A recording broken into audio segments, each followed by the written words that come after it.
Hello and welcome. 13 passive aggressive behaviours जो कि आपका कॉन्फिडेंस तोड़ सकते हैं। इस वीडियो में इन 13 स्टेटमेंट्स की बात करते हैं जो कि आपका कॉन्फिडेंस को हर्ट कर सकते हैं, और लास्ट में गुरु मंत्र एक ही जिससे ये सारे हैंडल हो जाएंगे। So the first one it, don't take it personally. Passive aggressive persons अपनी बात कही उन्होंने, और जब आपने बोला कि it is about me, then they say कि नहीं डोंट टेक इट पर्सनली, मैं तो संसार की बात कर रहे थे। तो जैसे ही ये आता है कि डोंट टेक इट पर्सनली, दुनिया भर की बात हो रही है और आप उसको पर्सनल ले रहे हैं, तो आप ये समझ जाइए कि दूसरे ने कहा हो या ना कहा हो, एटलीस्ट आपने तो पर्सनली लिया and you have to save yourself. आपको अपने आप को बचाना है, अपने कॉन्फिडेंस को बचाना है।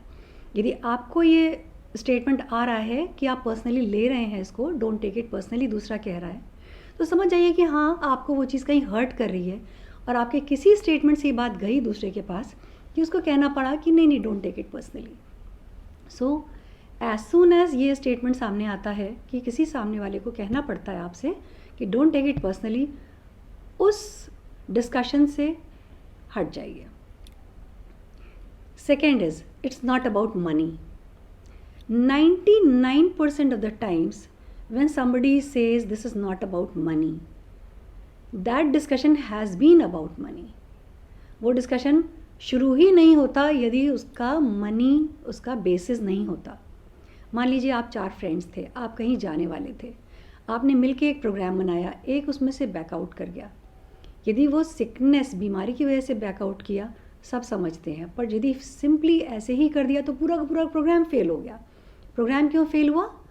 क्यों? क्योंकि आप लोगों ने एक डेफिनेट अमाउंट सोचा था, एक डेफिनेट प्रोग्राम था, उसमें स्प्लिट्स थे और वो फिर फंक्शनल नहीं हो पाया। तो यदि आप ये स्टेटमेंट आपके डिस्कशंस में कहीं पर भी आता है, no it's not about money, just scan that statement properly. उस डिस्कशन को बहुत ध्यान से देखिए कि वो डिस्कशन मनी के बारे में ही था। It was about money. यदि किसी को ये कहना पड़ गया कि नहीं it is not about money. Third is, I was just trying to help. जब आपकी प्रॉब्लम्स किसी को पता लगती हैं तो आप उनसे राय मांगे ना मांगे, लोग ज़बरदस्ती से राय देने लगते हैं, और जब आप उसको डिफेंड करें तब ये स्टेटमेंट आता है कि I was just trying to help.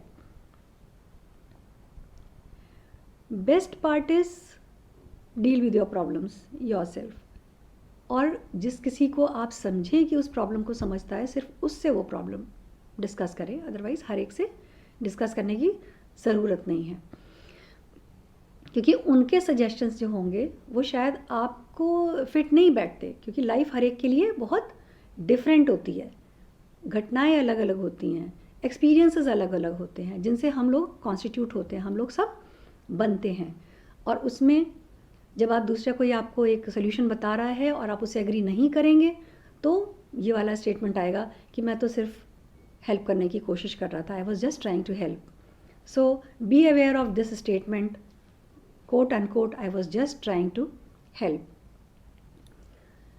Next is the fourth one, which is you are overreacting. मतलब आपके डिस्कशन में the other person have spoken, और आपने जब उसको रिएक्ट किया तो आपके रिएक्शन को भी ओवर रिएक्ट समझा दिया गया। Every action has its equal and opposite reaction. तो ओवर रिएक्शन तो हो ही नहीं सकता, लेकिन वो ओवर रिएक्शन दूसरा वाला पर्सन आपसे एक्सपेक्ट नहीं कर रहा था, इसलिए वो कह रहा है that you are overreacting, again telling you that you were at fault and thus your confidence is broken. आप फॉल्ट पे हैं, आपकी गलती है कि आप ओवर रिएक्ट कर रहे हैं, और फिर आपकी गलती के लिए आपको दिखा दिया जाएगा आईना कि ये आपकी गलती है कि आप ओवर रिएक्ट कर रहे हैं। Fifth is, I didn't mean to upset you. आपने कुछ सुन लिया, उसके बाद कुछ कहा भी नहीं, ओवर रिएक्ट भी नहीं किया, पर्सनली भी नहीं लिया, आप सिंपली अपसेट हो गए। You are quiet and you are upset.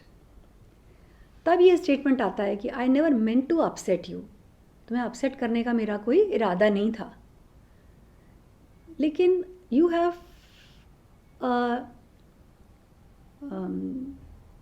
अपनी फीलिंग्स पे हमारा अधिकार तो है। अब यदि अपसेट हो गए और उसके बाद ये आ रहा है कि I never meant to upset you, इसका मतलब ये बिहेवियर या ये स्टेटमेंट कॉशन है फिर से कि आप उस डिस्कशन से अपसेट भी नहीं हो सकते। तो ऐसे डिस्कशन से हट जाइए, दूर हट जाइए। Next is okay if you से सो या सो बी इट। इसका मतलब ये डिस्कशन आगे नहीं जाएगा। मतलब यदि मैं गलती पे हूँ तो हूँ, यदि आप कह रहे हैं सही है तो है, यदि है गलत तो है। ये करके ये स्टेटमेंट देके गुस्सा दिखाना, ये पैसिव एग्रेसिव बिहेवियर है कंट्रोल करने का। इग्नोर इट, बिल्कुल दूर। अब आप नेक्स्ट स्टेटमेंट है you don't need to get defensive. इसमें अपने आप को प्रोटेक्टिव मत हो जाओ। अच्छा, तो पर्सनली भी न लिया जाए, ओवर रिएक्ट भी ना किया जाए, अपसेट भी नहीं हो और डिफेंसिव भी ना हो। मतलब ऑफेंसिव भी नहीं हो, क्वाइट भी नहीं हो, पर्सनली भी ना लें और डिफेंसिव भी ना हो। तो यही तो चार रिएक्शंस हैं। यदि कुछ आपसे कहा जाए और आपको नहीं अच्छा लग रहा सुनने में और वो आपके कॉन्फिडेंस को तोड़ रहा है तो ये स्टेटमेंट कहीं ना कहीं आ जाएगा, ठीक है ऑफेंसिव हो रहे हैं आप या डिफेंसिव हो रहे हैं आप, आपको डिफेंसिव नहीं होने की ज़रूरत है। 7th के बाद 8th, see I told you. Nobody in the world, let me tell you, nobody in the world likes to be told, see I told you, मैंने कहा था। ऐसे कहने वाले लोग बहुत समझदार होते हैं। मतलब वो 9,999 चीज़ें कहेंगे जो कि गलत है, और एक चीज़ जो सही है उसका मेंशन हो जाता है कि देखा मैंने कहा था, देखा मैंने कहा था। तो आपको ये, आप तो हिसाब नहीं रख सकते कि 10,000 चीज़ें कही गई थी, उनमें से जो सही हो गई उनका हिसाब उनको याद है। इस पैसिव एग्रेसिव बिहेवियर से अलग हट के रहिए। Next and 9th is I thought you knew it. यदि मिस्टेक हो जाए तो एक्सेप्ट करने वाली बात है, ठीक है, अपने से भी हो गई दूसरे से भी हो गई। लेकिन यदि किसी ईमेल से, ऑफिशियल ईमेल से आपको जानबूझ के अलग किया जाए, इस तरह से पॉलिटिसाइज किया जाए और उसके बाद कहा जाए कि अरे मैं तो सोच रहा था कि आपको पता था, ये एक रेड फ्लैग होता है कि यहाँ आपको ध्यान देने की ज़रूरत है कि ये आपके साथ यहाँ पर गलत हो रहा है। नेक्स्ट 10th, जो बहुत कॉमन है, well I am just joking. आपने सारी अपनी बात कह ली, सटायर कर लिया, कटाक्ष कर लिया, मजाक बना लिया और उसके बाद कहा कि आई वॉज जस्ट जोकिंग और आई एम जस्ट जोकिंग। तो ये डिस्क्लेमर जोक करने से पहले बना कर देते कि well now I am going to make a joke, और मैं इस वक्त मजाक कर रहा हूँ या कर रही हूँ, और उसके बाद फिर ये जब ये दूसरा बुरा मान जाए उसके बाद उसको कहना कि लो ले आई वॉज जस्ट जोकिंग। ये ठीक नहीं है, क्योंकि आप अपने बातों से पीछे हट रहे हैं, उसको एक शीट चढ़ा के, मुलम्मा चढ़ा के कवर कर रहे हैं कि हम तो मजाक कर रहे थे। मजाक करने के रिलेशंस होते हैं उन जगहों पर जब आप बहुत अच्छे फ्रेंड्स हों तब मजाक होता है। अदरवाइज़ आप डिस्क्लेमर आपने पहला लगाइए कि अब मैं मजाक करने जा रहा हूँ, मजाक करने के बाद नहीं। So I was just joking and I am just joking.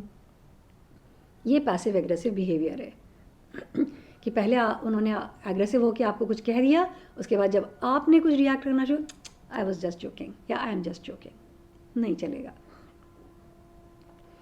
11th, whatever or whatever you want. It is very close to the 6th one which says okay if you say so, क्योंकि वो एक topic को close करना है। ये 11th है whatever or whatever you want. 12th, which is the hardest one, fine. हम लोगों को बचपन में सिखाया जाता है how are you, I am fine, I am fine. कोई नहीं कहता है मेरी ये 200 प्रॉब्लम्स हैं किसी थर्ड पर्सन से जो कि उनका बिल्कुल ट्रस्टेड पर्सन नहीं हो, उससे कोई नहीं कहता। लेकिन यदि ब्लॉक किया जा रहा है इस एक वर्ड से, ठीक है कैसे हैं, क्या दिक्कत है, मुझे बताओ, यदि आपका कोई अपना पूछ रहा है और आप उसको टोटली ब्लॉक कर रहे हैं या दूसरा आपको ब्लॉक कर रहा है, फाइन। तो वो जगह ऐसी होती है जहाँ से आपको एक कदम पीछे कर लेना चाहिए कि ये स्टेटमेंट यदि आ रहा है कि things are this and that, ये अच्छा है बुरा है, फाइन, उस जगह पर आपको बैकआउट कर जाना चाहिए। 13th और सबसे मज़ेदार, आई एम नॉट एंग्री, मैं नाराज़ नहीं हूँ। 90% ऑफ द पीपल जब वो नाराज़ होते हैं और आप उनसे पूछ लीजिए नाराज़ हैं, कहेंगे नहीं नाराज़ हैं। मुझे इसको डील करने का तरीका नहीं आता था, क्योंकि मेरे से जो कोई बोलता है मैं नाराज़ नहीं हूँ, मैं मान लेती हूँ कि वो नाराज़ नहीं है। तो इसको एज इट इज़ एक्सेप्ट कर लेना कि हाँ भाई नाराज़ नहीं है। अदरवाइज़ वो पैसिव भी बिहेवियर होगा और एग्रेशन तो है ही है अंदर, और सामने से कहा जा रहा है कि आई एम नॉट एंग्री। बहुत डिफ़िकल्ट है इसको डील करना। ये तो थी 13 स्टेटमेंट्स जो बड़े क्लियर पैसिव एग्रेसिव बिहेवियर्स हैं और उसके स्टेटमेंट्स हैं। अब इनको डील कैसे करना है? मैंने कहा था डील करने का सिर्फ एक ही गुरु मंत्र। देखिए अभी आपने देख लिया, आप रिएक्ट भी नहीं कर सकते क्योंकि ओवर रिएक्शन कराएगा। आप उसको बात करेंगे डिफेंसिव होना तो कह जाएगा डिफेंसिव हैं, आप क्वाइट हो जाएंगे अपसेट है, या फिर आप पर्सनली ले रहे हैं, या मैं मजाक कर रहा था। तो इससे निकलने का तरीका कहीं नहीं मिल रहा। और सारे लोग सारे ये स्टेटमेंट एक साथ नहीं कहते, I agree to that also. लेकिन सिर्फ एक तरीका कि इन बातों को या इस तरीके के लोगों को बहुत ज़्यादा इम्पोर्टेंस ना दी जाए ज़िंदगी में। आप कहेंगे कि वो लोग बहुत ज़्यादा इम्पोर्टेंट हैं मेरी लाइफ में, वो आपके नियरेस्ट लोग होंगे जो ये वाले स्टेटमेंट्स देते हैं। उन लोगों से आप रफ भी नहीं हो सकते, पर ऐसी बातों में कम से कम डिस्कशन और अपनी प्रॉब्लम्स डील कर लीजिए खुद ही, या तो प्रोफेशनल के पास चले जाइए। और इन चीज़ों से अफेक्ट होना ठीक नहीं है, और ऐसे डिस्कशन से बचने की कोशिश करिए। So the final guru mantra is try to spare yourself from such kind of discussions. ऐसे टोटल डिस्कशन से जिनमें पॉसिबिलिटी हो इन तरीके की बातों की, उससे बचने की कोशिश करिए। मतलब कोई भी टॉपिक को इस लेवल तक मत पहुंचने दीजिए किसी के साथ कि इस तरीके का कोई स्टेटमेंट सामने आ जाए। That is all. मुझे मालूम है ये सारे स्टेटमेंट्स कभी ना कभी आपको किसी ने दिए होंगे। आपकी रिएक्शंस क्या रहीं, या इसके अलावा कोई पैसिव एग्रेसिव बिहेवियर आपने फील किया, ये सारे बिहेवियर्स आपके कॉन्फिडेंस को तोड़ सकते हैं। इसलिए ज़रूरी है इनको रिएक्ट करने की कोई ज़रूरत नहीं है, क्योंकि रिएक्शन से ऐसे बिहेवियर्स बढ़ते हैं। रादर ऐसे बिहेवियर्स को डल डाउन करना, इग्नोर करना नहीं कह सकते एकदम, पर ऐसे डिस्कशंस को बढ़ने ना दीजिए आगे। ऐसे लोगों से बहुत ज़्यादा बात करने की ज़रूरत नहीं है। जब आप आइडेंटिफाई कर लें कि इस पर्सन से इस तरीके के स्टेटमेंट्स आते हैं, तो डिस्कस मत करिए बहुत कुछ। तो total guru mantra is this कि try to spare and hide yourself from these kind of discussions. जैसे ही वहाँ तक पहुँचने लगे, लीव दैट प्लेस। कैसे भी करके अपने आप को बचा लीजिए, क्योंकि आपका कॉन्फिडेंस आपके लिए बहुत इम्पॉर्टेंट है, और आपकी आने वाली ज़िंदगी और प्रेजेंट लाइफ और ज़िंदगी भर के लिए इम्पॉर्टेंट है। और इस तरीके के स्टेटमेंट्स आपको और आपके कॉन्फिडेंस को बहुत नुकसान पहुंचा सकते हैं।